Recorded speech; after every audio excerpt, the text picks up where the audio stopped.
आज हम लोग डिस्कस करेंगे ट्रांसक्रिप्शन के बारे में। ट्रांसक्रिप्शन का मतलब होता है डीएनए से आरएनए का फॉर्मेशन करना।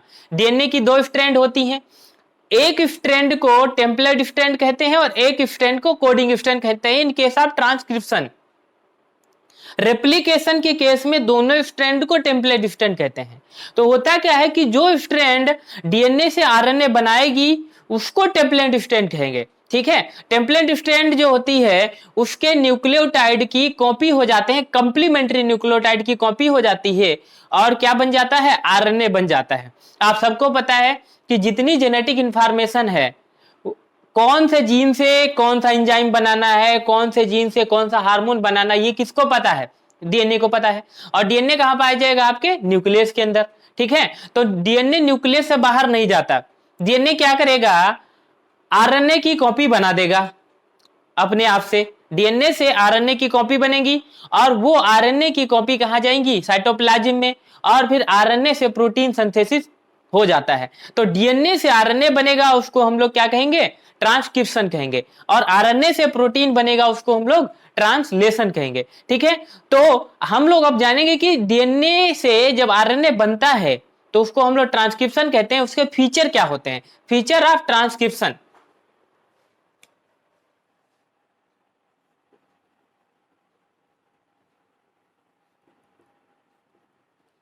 Features of transcription.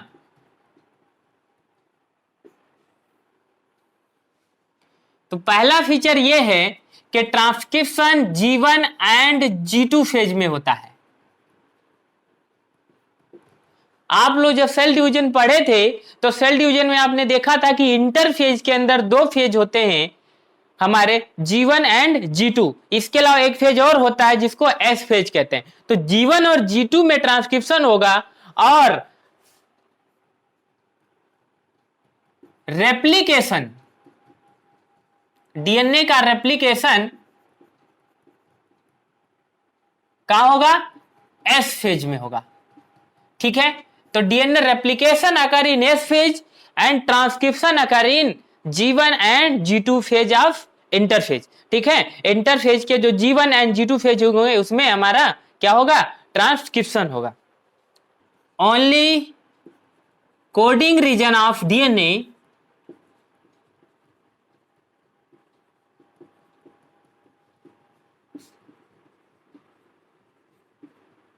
undergoes transcription.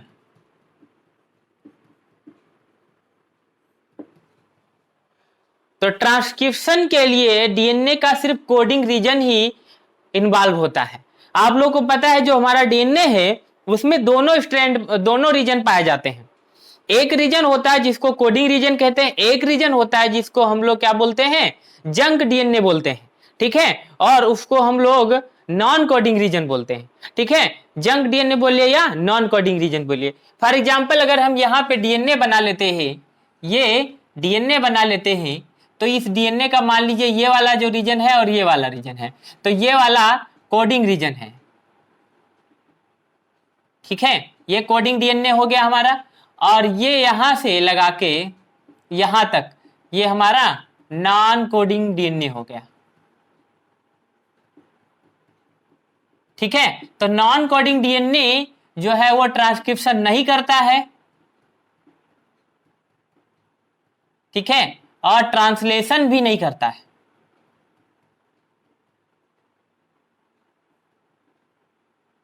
और कोडिंग रीजन जो है वो ट्रांसक्रिप्शन एंड ट्रांसलेशन दोनों करेगा। मतलब जो डीएनए का कोडिंग रीजन होता है वो प्रोटीन सिंथेसिस भी करेगा और डीएनए से आरएनए भी बनाएगा। ठीक है, लेकिन जब डीएनए रेप्लिकेशन होगा तो पूरा का पूरा डीएनए ही रेप्लिकेट करता है, लेकिन जब ट्रांसक्रिप्शन होगा तो सिर्फ और सिर्फ कोडिंग रीजन ही क्या करेगा, डीएनए से आरएनए बनाएगा। ठीक है, ये आप लोगों को याद रखना है।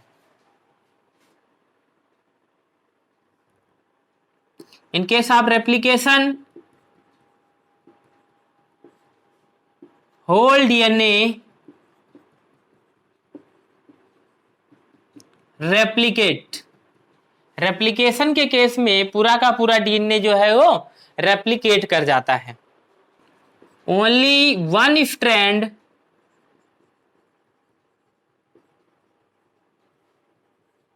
Undergoes transcription. ठीक है, आपको अभी पता चला कि डीएनए की जो है एक स्ट्रैंड ही क्या करती है, ट्रांसक्रिप्शन करती, उसको हम टेम्पलेट स्ट्रैंड कहते हैं। ठीक है, लेकिन इन case of replication, DNA replication, दोनों स्ट्रैंड जो है वो क्या करती है, डीएनए रेप्लिकेशन में इन्वॉल्व होती है, इसीलिए वहां पे दोनों स्ट्रैंड को हम लोग टेम्पलेट स्ट्रैंड कहते हैं। इसमें जो मेन एंजाइम होगा वो होगा RNA polymerase. Main enzyme is RNA polymerase. ठीक है, आरएनए पॉलीमरेज का पूरा नाम होता है डीएनए डिपेंडेंट आरएनए पॉलीमरेज, याद रखिएगा, शॉर्ट में हम इसको आरएनए पॉलीमरेज एंजाइम कहते हैं।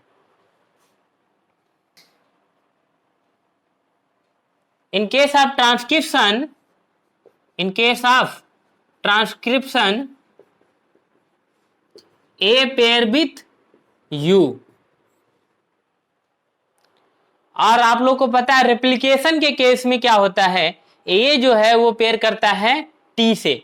रेप्लिकेशन का मतलब डीएनए से डीएनए बना जा रहा है, तो आप एडेनिन पेयर विथ यूरेसिल, और in case of replication adenine pair with thymine. ठीक है, तो एडेनिन थायमिन से पेयर करता है क्योंकि वहां पे थायमिन पाया जाता है डीएनए के केस में, और आरएनए के केस में क्या होता है, थायमिन नहीं पाया जाता है, इसलिए ये जो है वो पेयर करेगा यूरेसिल से। ये आप याद रखिएगा, हम यहाँ पे लिख देते हैं ब्रैकेट में, रेप्लिकेशन के केस में क्या होता है, ए पेयर विथ थायमिन, और ट्रांसक्रिप्शन के केस में क्या होता है, ए पेयर विथ यूरेसिल। अगला चीज, ट्रांसक्रिप्शन जो है वो 5 प्राइम टू 3 प्राइम, ठीक है, 5 डैश से 3 डैश की तरफ जो होता है इसका ट्रांसक्रिप्शन होता है। ठीक है, देखिए जैसे आपके पास ये हमारा डीएनए है, ठीक है, ये डीएनए है, 5 dash to 3 dash and 3 dash to 5 dash. ठीक है, ये डीएनए है। तो होता क्या है कि यहाँ पे आरएनए पॉलीमरेज एंजाइम आता है, ये आरएनए पॉलीमरेज एंजाइम आ गया, आरएनए पॉलीमरेज एंजाइम, और इसको पूरा डीएनए को ओपन करता हुआ और डीएनए से आरएनए बनाता हुआ चला जाता है। यहाँ पे क्या है, आरएनए पॉलीमरेज ही क्या करेगा, डीएनए को ओपन करेगा और वही डीएनए का पॉलीमराइजेशन करता है। ठीक है, मतलब डीएनए से आरएनए का पॉलीमराइजेशन करेगा। यहाँ पे डीएनए को ओपन करने का काम किसका है, आरएनए पॉलीमरेज का, और डीएनए से आरएनए बनाने का भी काम किसका है, आरएनए पॉलीमरेज। मतलब आरएनए पॉलीमराइजेशन करने का भी काम क्या कौन करेगा, RNA polymerase enzyme, and helicase activity, DNA को ओपन करने का भी काम कौन करेगा, हमारा आरएनए पॉलीमरेज एंजाइम। तो ये क्या करता है, डीएनए को ओपन कर देता है। फॉर एग्जांपल ऐसे इसने ओपन कर दिया,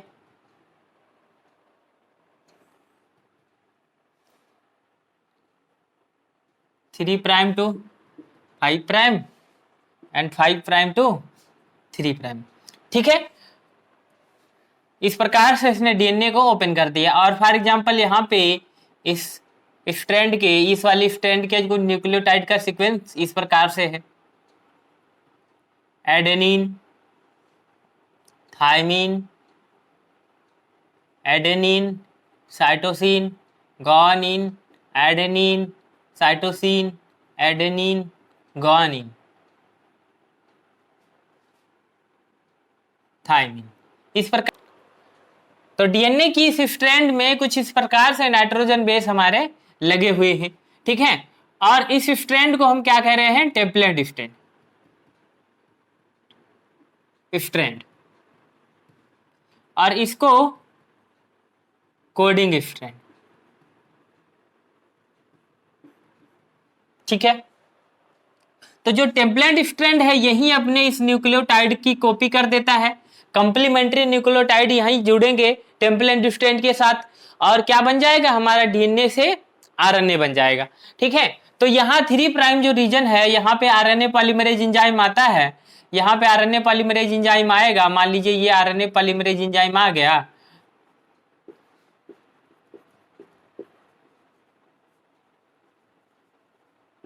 आरएनए पॉलीमरेज एंजाइम आ गया और यहां से क्या करेगा, बनाते बनाते यहां आरएनए बना लाएगा। जैसे इस प्रकार से ये क्या करेगा 5 प्राइम टू 3 प्राइम, 5 से 3 डायरेक्शन की साइड में इसने क्या किया, हमारा आरएनए बना दिया, ये आरएनए बना दिया। तो आरएनए में जो न्यूक्लियोटाइड होंगे उसका सीक्वेंस क्या होगा, ठीक है। देखिए जो ए होता है वो किससे पेयर करता है, थाइमिन के साथ, लेकिन आपको पता है कि इन केस ऑफ आरएनए थाइमिन नहीं पाया जाता है, थाइमिन की जगह पे यहाँ पे क्या पाया जाएगा, यूरेसिल। तो इस आरएनए में यहाँ पे क्या होगा, uracil. Thymine T pair with adenine, A pair with uracil, C pair with guanine, G pair with cytosine, A pair with thiamine, but in case of RNA uracil, ठीक है। C pair with guanine, A pair with uracil, G pair with cytosine, T pair with adenine. तो ये हमारा RNA बनके तैयार हो गया। अच्छा ये टेम्पलेट स्ट्रैंड है तो इसके कोडिंग स्ट्रैंड में क्या होगी, ये देखिए ए किससे पेयर करेगा, हमारा टी से, टी किससे पेयर करता है, ए से, ये वाला किससे पेयर करेगा, टी से, सी किससे पेयर करता है, जी से, और गुआनिन किससे पेयर करता है, सी से, और साइटोसिन किससे पेयर करेगा, गुआनिन से, एडेनिन किससे पेयर करेगा, थाइमिन से, और गुआनिन किससे पेयर करेगा, ये वाला गुआनिन जो है साइटोसिन से, और थाइमिन किससे पेयर करेगा, एडेनिन से, ठीक है। तो आप देख रहे होंगे कि जो हमारा ये आरएनए बना है और ये हमारा कोडिंग स्ट्रैंड के जो न्यूक्लियोटाइड हैं, ठीक है, इसमें जो नाइट्रोजन बेस है ये और ये जस्ट एक दूसरे को क्या कर रहे हैं, कोड कर रहे हैं।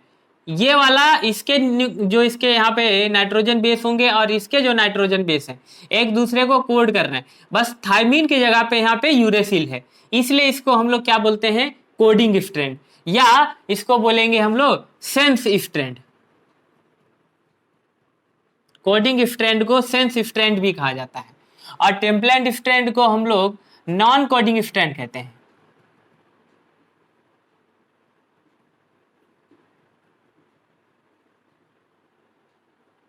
और नॉन सेंस स्ट्रैंड, ठीक है, इसको नॉन सेंस स्ट्रैंड भी बोला जाता है, और इसको कोडिंग स्ट्रैंड या सेंस स्ट्रैंड कहते हैं। तो जो डीएनए से आरएनए बनाती है स्ट्रैंड उसको हम टेम्पलेट स्ट्रैंड कहते हैं। तो ये डीएनए की स्ट्रैंड थी और ये हमारा आरएनए बनके तैयार हो गया।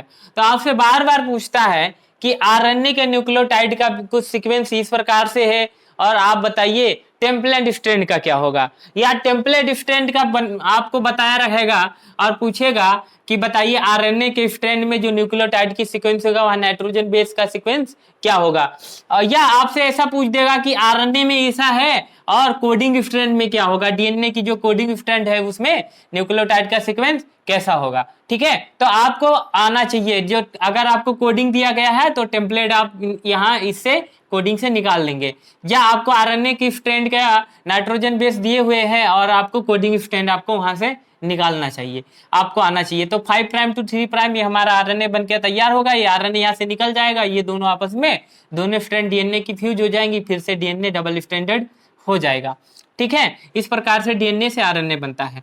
अब आपके दिमाग में क्वेश्चन ये उठ रहा होगा कि why both strand of DNA not transcribe, क्यों डीएनए की दोनों स्ट्रैंड जो है वो ट्रांसक्राइब नहीं की, एक स्ट्रैंड ही जो है वो ट्रांसक्राइब की, जिसको हम लोग टेम्पलेट स्ट्रैंड कह रहे हैं, ठीक है, और एक स्ट्रैंड जो है वो नहीं ट्रांसक्राइब करती है, जिसको हम लोग कोडिंग स्ट्रैंड कहते हैं, ठीक है। तो बात ये है कि अगर दोनों स्ट्रैंड ट्रांसक्राइब करेंगी, ये वाली और ये वाली दोनों, ठीक है, तो इस स्ट्रैंड से कुछ अलग प्रकार का एंजाइम बनेगा या हार्मोन बनेगा, और टेम्पलेट स्ट्रैंड जो दूसरी वाली जो उसकी स्ट्रैंड है वो भी टेम्पलेट के जैसा काम करेगी, तो उससे कुछ अलग प्रकार का एंजाइम एंड हार्मोन बनेगा। तो एक रीजन डीएनए का कुछ सर्टेन रीजन, ठीक है, वो उसके दो स्ट्रैंड से दो अलग अलग प्रकार के एंजाइम और हार्मोन बनने लगेंगे, ठीक है। इसलिए यहाँ पे सिर्फ एक स्ट्रैंड ही क्या करता है, ट्रांसक्रिप्शन में इन्वॉल्व होता है, पार्टिसिपेट करता है, ठीक है। तो different type of protein form, अगर दोनों स्ट्रैंड ट्रांसक्राइब होंगे तो दो अलग अलग प्रकार के प्रोटीन बनने लग जाएंगे। दूसरी बात, और दोनों स्ट्रैंड अगर क्या बनाएंगी, आरएनए का फॉर्मेशन करेंगी या ट्रांसक्रिप्शन करेंगी, तो डीएनए जिससे दो आरएनए का फॉर्मेशन होगा और दोनों एक दूसरे के क्या होंगे, कंप्लीमेंट्री होंगे, तो वो दोनों आपस में हाइड्रोजन बॉन्ड बना लेंगे और डबल स्ट्रैंडेड डीएनए बन जाएगा, ठीक है।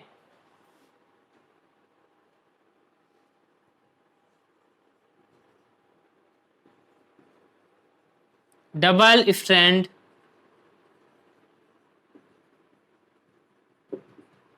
ठीक है, डबल स्ट्रैंडेड आरएनए ना बन जाए इसलिए उसकी सिर्फ एक स्ट्रैंड ही क्या करती है, ट्रांसक्राइब करती है डीएनए की, टेम्पलेट स्ट्रैंड, ठीक है। जो ट्रांसक्राइब करेगी, जो डीएनए से आरएनए बनाएगी, उसको टेम्पलेट स्ट्रैंड कहेंगे।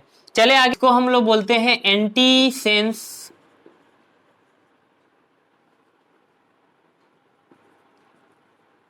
स्ट्रैंड या नॉन कोडिंग स्ट्रैंड, ठीक है। और जो कोडिंग स्ट्रैंड होती है इसको हम लोग बोलते हैं सेंस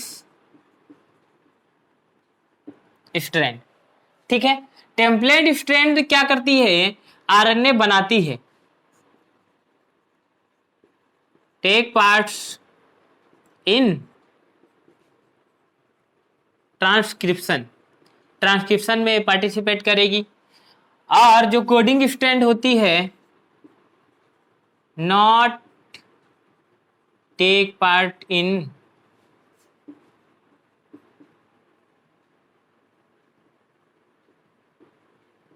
ट्रांसक्रिप्शन। जो टेम्पलेट स्ट्रैंड होता है वो 3 to 5 प्राइम से होता है और ये जो होगा 5 प्राइम to 3 प्राइम होगा, ठीक है। अपोजिट सीक्वेंस ऑफ आरएनए, जो टेम्पलेट स्ट्रैंड में सीक्वेंस होंगे नाइट्रोजन बेस के, वो आरएनए के अपोजिट होते हैं, ठीक है। और कोडिंग स्ट्रैंड में क्या होते हैं, सेम सीक्वेंस ऑफ आरएनए, जो आरएनए के अंदर नाइट्रोजन बेस का न्यूक्लियोटाइड का सीक्वेंस होगा वहीं का वहीं जो होता है कोडिंग स्ट्रैंड में सीक्वेंस होता है, सिर्फ एक नाइट्रोजन बेस को छोड़ दीजिए, ठीक है, एक्सेप्ट यूरेसिल। आरएनए के केस में यूरेसिल पाया जाएगा और कोडिंग स्ट्रैंड में क्या होता है, यूरेसिल की जगह पे थायमिन पाया जाएगा। और डीएनए के बारे में बात कर लेते हैं। देखिए फॉर एग्जांपल ये हमारा डीएनए है, तो जहां से ट्रांसक्रिप्शन स्टार्ट होता है, ठीक है, उस जगह को हम लोग बोलते हैं ट्रांसक्रिप्शन स्टार्ट साइट, और वहां पे जो नाइट्रोजन बेस होगा वो +1 में लिखा जाता है, ठीक है। और ये हमारा ट्रांसक्रिप्शन स्टार्ट साइट, टीएसएस का मतलब होता है ट्रांसक्रिप्शन स्टार्ट साइट, ठीक है। तो इधर की साइड में जो होगा वो प्लस लिखा जाता है और इधर की साइड में जो होगा वो माइनस लिखा जाता है। और डीएनए की स्ट्रैंड आपको पता है 3 प्राइम to 5 प्राइम होती है और दूसरी वाली 5 प्राइम to 3 प्राइम होती है। और ये एक स्ट्रैंड होगी जिसको हम लोग क्या कहेंगे, टेम्पलेट स्ट्रैंड, और दूसरे को कोडिंग स्ट्रैंड कहते हैं, ठीक है। तो जिधर साइड में प्लस लिखते हैं उसको हम लोग बोलते हैं डाउन स्ट्रीम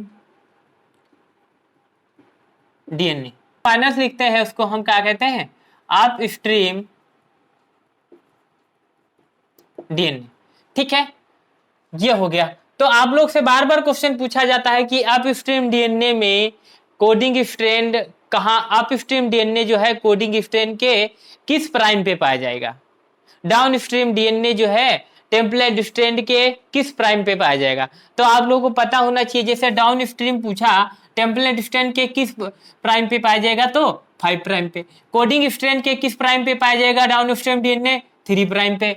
अगर आपसे क्वेश्चन पे पूछा जाए अपस्ट्रीम डीएनए जो है टेम्पलेट स्ट्रैंड के किस प्राइम पे पाया जाएगा? 3 प्राइम पे। अपस्ट्रीम डीएनए जो है कोडिंग स्ट्रैंड के किस प्राइम पे पाया जाएगा? 5 प्राइम पे। ठीक है, तो ट्रांसक्रिप्शन जहां स्टार्ट होता है उससे पहले का जो डीएनए का रीजन होता है उसको हम अपस्ट्रीम डीएनए बोलते हैं, और ट्रांसक्रिप्शन जहां से स्टार्ट होता है उसके बाद वाला जो डीएनए होता है उसको हम डाउनस्ट्रीम डीएनए बोलते हैं। जहां ट्रांसक्रिप्शन हो रहा होगा वो डाउनस्ट्रीम डीएनए कराएगा, और डीएनए का ट्रांसक्रिप्शन होने से पहले वाला जो रीजन होता है वो अपस्ट्रीम डीएनए कहलाता है। आप लोग को ये बात पता होनी चाहिए। तो फॉर एग्जांपल ये हमारा ये डीएनए है, ठीक है, ये डीएनए है, ये डीएनए हो गया 5 prime to 3 prime and 3 prime to 5 prime. इसमें कुछ रीजन जो होता है वो कोडिंग रीजन होता है, कुछ रीजन जो होता है वो हमारा नॉन कोडिंग रीजन होता है। ये मान लीजिए कोडिंग रीजन है और ये मान लीजिए नॉन कोडिंग रीजन है।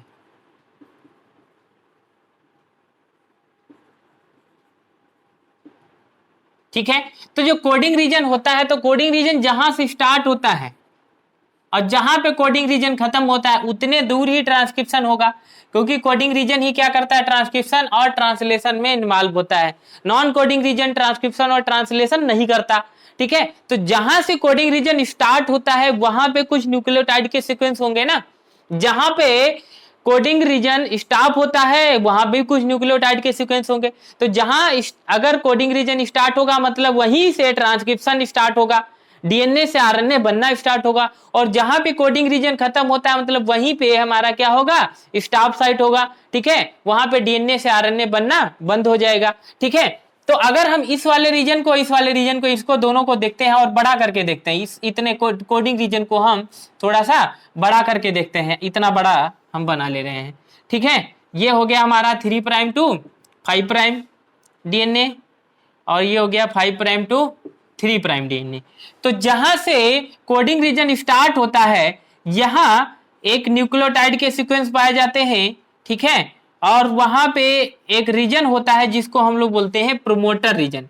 ठीक है, इसको बोलेंगे प्रोमोटर रीजन, प्रोमोटर रीजन। और जहां पे ये कोडिंग रीजन स्टॉप हुआ मान लीजिए ये वाला, तो उसको हम लोग बोलते हैं टर्मिनेटर। ठीक है, तो टर्मिनेटर और प्रमोटर का मतलब ये होता है, प्रमोटर वो रीजन होता है डीएनए का, कोडिंग स्ट्रैंड जहां से स्टार्ट होगा उसको प्रमोटर रीजन कहेंगे, जहां से ट्रांसक्रिप्शन स्टार्ट होगा।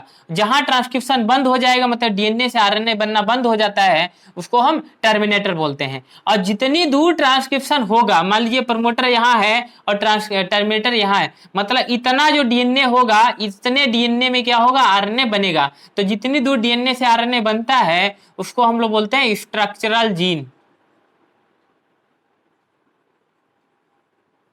Structural gene. ठीक है, तो स्ट्रक्चरल जीन का मतलब होता है जितना डीएनए पार्टिसिपेट किया ट्रांसक्रिप्शन में उसको स्ट्रक्चरल जीन कहते हैं, और जो डीएनए से बनता है आरएनए उसको टेम्पलेट स्ट्रैंड कहेंगे, जिससे नहीं बनता उसको कोडिंग स्ट्रैंड कहेंगे। ठीक है, तो इसका मतलब प्रोमोटर से टर्मिनेटर के बीच में क्या होता है? डीएनए से आरएनए बनता है मतलब ट्रांसक्रिप्शन होता है। ठीक है, तो प्रमोटर जो है यही एक रीजन है जो बताता है कि ट्रांसक्रिप्शन यहां से करो। तो प्रमोटर को खोजिएगा कौन कि कहां प्रमोटर है, तो एक फैक्टर पाया जाता है जिसको हम लोग बोलते हैं सिग्मा फैक्टर। ठीक है, एक फैक्टर पाया जाता है जिसको कहते हैं सिग्मा फैक्टर। ठीक है, और एक फैक्टर होता है जिसको कहते हैं रो फैक्टर, रो फैक्टर। तो रो फैक्टर क्या करता है? ट्रांसक्रिप्शन को स्टॉप करवाता है, और सिग्मा फैक्टर जो है ट्रांसक्रिप्शन को स्टार्ट करवाता है। सिग्मा फैक्टर जाके क्या करेगा? प्रमोटर रीजन से जुड़ जाएगा और ट्रांसक्रिप्शन को स्टार्ट कर देगा, मतलब डीएनए से आरएनए बनना स्टार्ट हो जाएगा। और रो फैक्टर क्या करता है? जब आ जाता है तो डीएनए से आरएनए बनना बंद हो जाता है। ठीक है, तो प्रमोटर के साइड में क्या होगा? ट्रांसक्रिप्शन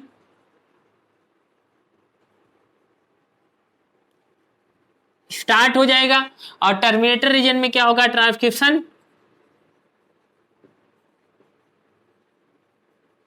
स्टॉप हो जाता है। ठीक है, छोटा सा और एक पॉइंट आप जान लीजिए, ट्रांसक्रिप्शन यूनिट क्या होता है।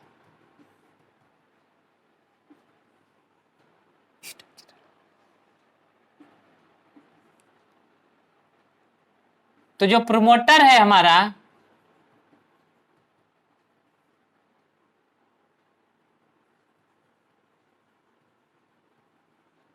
स्ट्रक्चरल जीन है और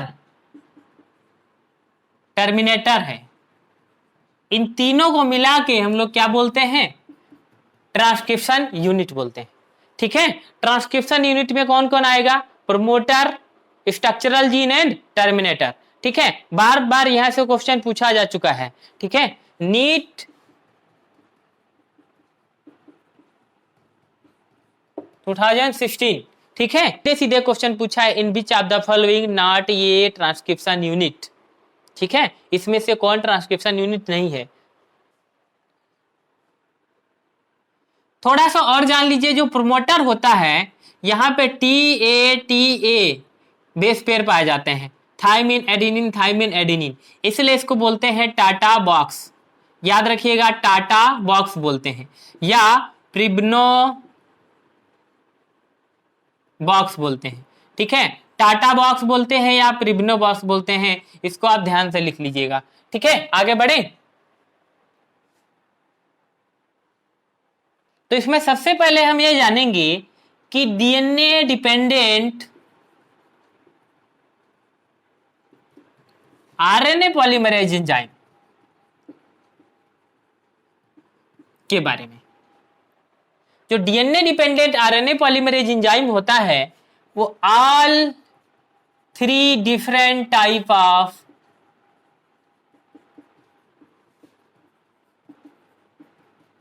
आरएनए फॉर्मेशन करता है। ठीक है, एक ही एंजाइम है DNA dependent RNA polymerase enzyme, वो तीनों प्रकार के आरएनए को बना देती है। मतलब फॉर एग्जांपल टीआरएनए, आरआरएनए, ठीक है, राइबोसोमल आरएनए जो होता है हमारा, ठीक है, मैसेंजर आरएनए होता है, एमआरएनए, इन सबको क्या कर देगा, ट्रांसफर आरएनए, टीआरएनए, इन सबको एक ही एंजाइम बना देता है। तो DNA dependent RNA polymerase enzyme, तो इसके बारे में थोड़ा सा जानना बहुत जरूरी है। यूकैरियोट के केस में 3 डिफरेंट प्रकार के आरएनए पॉलीमरेज एंजाइम होता है, यहाँ पे सिर्फ अकेला ही एक एंजाइम है जो सब कुछ कर देता है। तो इसके बारे में हम थोड़ा सा जान लेते हैं। देखिए, जो DNA dependent RNA polymerase enzyme है ये 4 सब यूनिट से मिलकर बना हुआ होता है। इसमें एक होती है बीटा यूनिट, एक होती है बीटा यूनिट, एक होती है beta prime unit, 2 alpha unit होती है और एक ओमेगा यूनिट होती है। तो सबके बारे में जान लीजिए। इन सबको मिला के हम लोग बोलते हैं कोर एंजाइम, कोर एंजाइम। ठीक है, और इन केस ऑफ मान लीजिए ये बीटा यूनिट है, ये बीटा डैश यूनिट है, ये आपका अल्फा यूनिट है, ये भी अल्फा यूनिट है, और बीच में आपका क्या है, सिग्मा फैक्टर है, और यहाँ पे ओमेगा यूनिट है। इन सबको मिला के हम बोलेंगे होलो एंजाइम। ठीक है, सिग्मा फैक्टर के साथ में अगर हम सारी यूनिट को एक साथ देखते हैं तो उसको होलो एंजाइम कहते हैं। तो इनकी जो अलग अलग यूनिट है इनका फंक्शन जानना बहुत जरूरी है। तो जो बीटा यूनिट होती है वो करती है पॉलीमराइजेशन का काम। पॉलीमराइजेशन मतलब डीएनए से आरएनए बनाने का मेन काम किसका है, बीटा यूनिट का। वही न्यूक्लियोटाइड को ऐड करती जाती है लाइन से, और बहुत सारे न्यूक्लियोटाइड ऐड हो जाएंगे तो वो आरएनए बन जाएगा।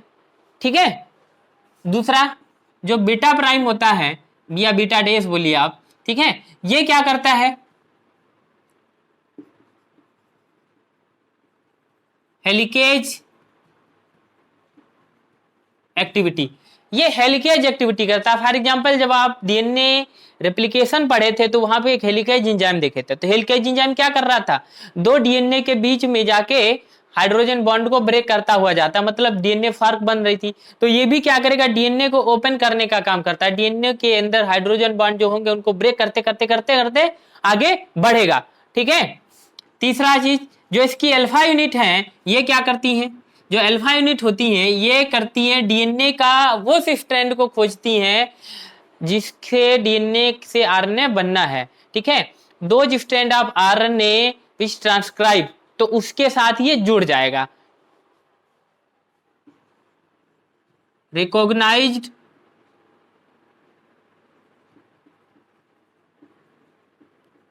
विद डीएनए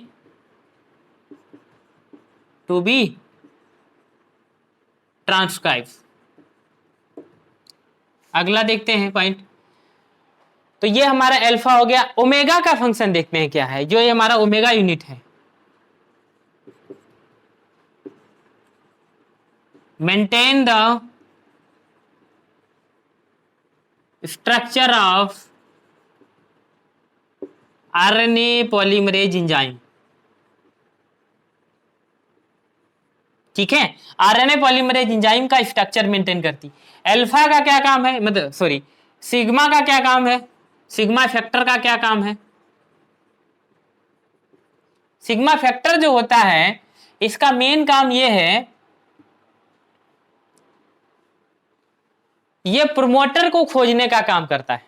ठीक है, ये प्रोमोटर को खोजेगा और प्रोमोटर से बाइंड हो जाएगा, फिर DNA dependent RNA polymerase enzyme जाएगी और उस प्रोमोटर एजेंट से ज्वाइंट हो जाएगी और ट्रांसक्रिप्शन स्टार्ट हो जाएगा। तो सबसे मेन काम क्या है, प्रोमोटर को खोजो। तो प्रोमोटर को कौन खोजेगा, हमारा सिग्मा फैक्टर।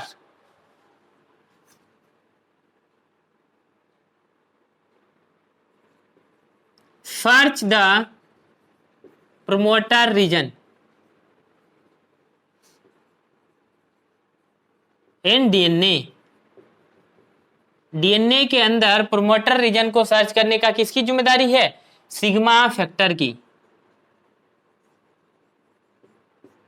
ठीक है, ये आप एक बार फिर से समझ लीजिए। ट्रांसक्रिप्शन के केस में क्या होता है, इन केस ऑफ प्रोकैरियोट एक एंजाइम है हमारा आरएनए पॉलीमरेज एंजाइम, इसका पूरा नाम है DNA dependent RNA polymerase.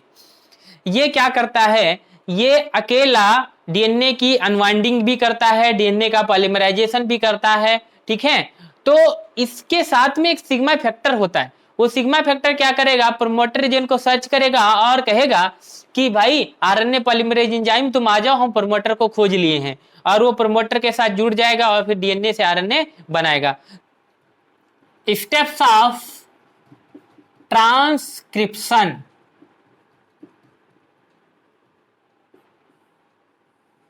Transcription के 3 स्टेप होते हैं।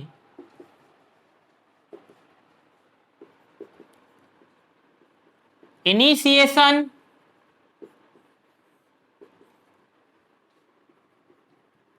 इलॉन्गेशन,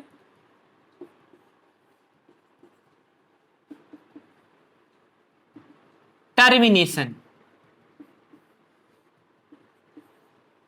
जब ट्रांसक्रिप्शन स्टार्ट होगा उसको इनिशिएशन कहते हैं, ट्रांसक्रिप्शन हो रहा होगा उसको हम इलॉन्गेशन कहते हैं, और जब ट्रांसक्रिप्शन बंद हो जाता है, स्टॉप होता है, तो उसको टर्मिनेशन कहते हैं। ठीक है, देखिए कैसे क्या होता है। मान लीजिए कि ये हमारा डीएनए है 3 prime to 5 prime and 5 prime to 3 prime, ये हमारा डीएनए है। तो डीएनए का जो रीजन होता है, मान लीजिए ये वाला रीजन है, यहां आके सबसे पहले क्या होता है, सिग्मा फैक्टर जुड़ जाता है। सबसे पहले आके सिग्मा फैक्टर जुड़ जाएगा। सिग्मा फैक्टर का मेन काम क्या है, वो प्रमोटर रीजन को खोजता है।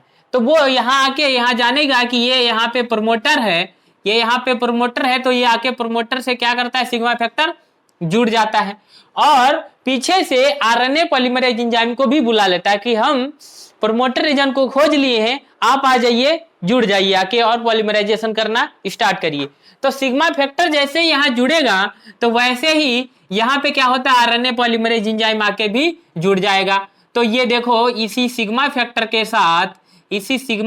के साथ क्या हुआ, यहाँ पे आरएनए पॉलीमरेज एंजाइम भी आके जुड़ गया। लो, ये आरएनए पॉलीमरेज एंजाइम आके जुड़ गया।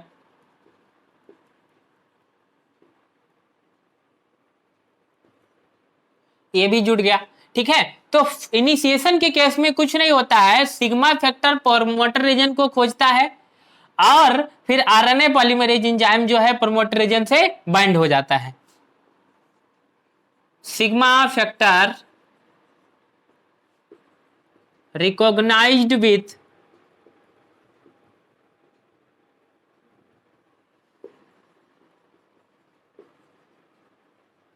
promoter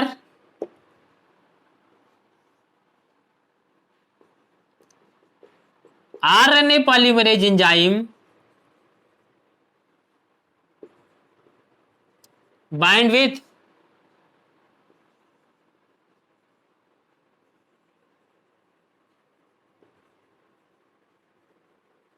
promoter region।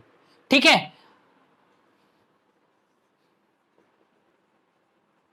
ट्रांसक्रिप्शन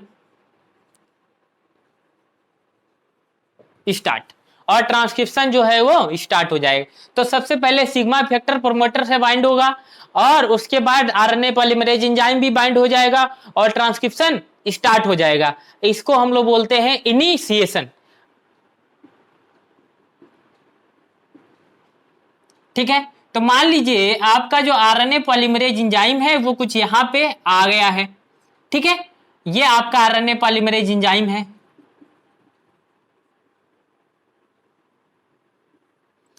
तो जहां पे आरएनए पॉलीमरेज एंजाइम होगा मतलब वहीं तक आरएनए बना होगा। तो ये आरएनए जैसे जैसे आगे बढ़ रहा है, जैसे जैसे आरएनए पॉलीमरेज एंजाइम आगे बढ़ रहा है वैसे वैसे ये आरएनए बनता जा रहा होगा।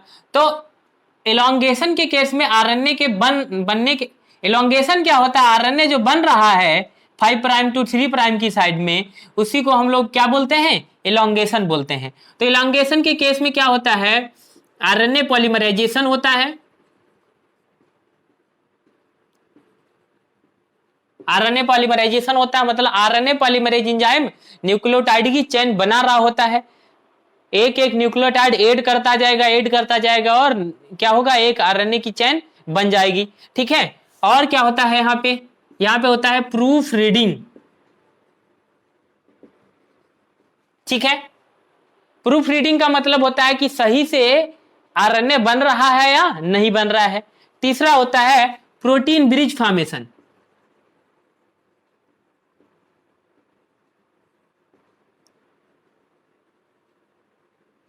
प्रोटीन ब्रिज फॉर्मेशन का मतलब होता है कि एक एक न्यूक्लियोटाइड ही जुड़े। ठीक है, यहां पे एक प्रोटीन ब्रिज बन जाएगा। वो जब एक न्यूक्लियोटाइड जुड़ जाता है तो प्रोटीन ब्रिज और आगे बढ़ जाएगा, फिर एक न्यूक्लियोटाइड जुड़ जाएगा, फिर प्रोटीन ब्रिज आगे बढ़ जाएगा।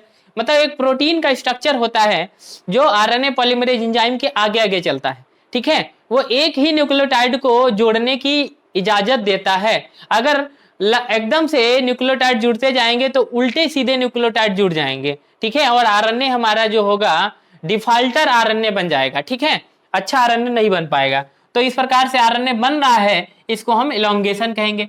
फिर क्या होगा, ये मान लीजिए डीएनए है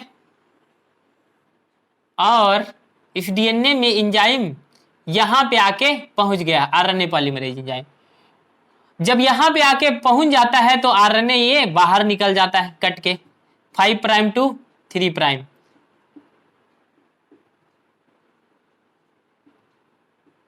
ठीक है, तो इन केस ऑफ टर्मिनेशन के केस में 2 फैक्टर होते हैं, एक होता है एक्सट्रिंसिक फैक्टर, एक होता है इंट्रिंसिक फैक्टर। तो एक्सट्रिंसिक फैक्टर जो कहते हैं इसको हम लोग बोलते हैं रो फैक्टर। ठीक है,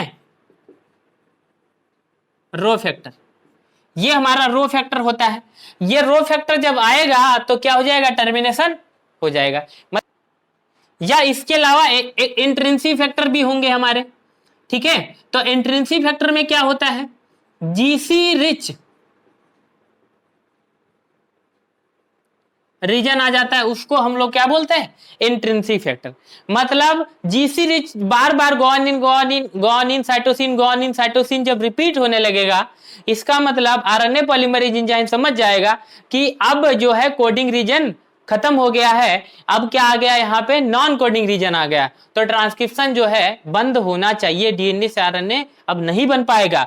ठीक है, तो जब वहां पे रो फैक्टर आ जाता है तो ट्रांसक्रिप्शन बंद हो जाता है, या जीसी रिच बहुत ज्यादा आने लगते हैं, गुआनिन साइटोसिन रिपीट होने लगे न्यूक्लियोटाइड, तो वहां न्यूक्लियोटाइड, तो क्या होगा, वहां भी स्टॉप हो जाएगा हमारा पॉलीमराइजेशन आरएनए का। ठीक है,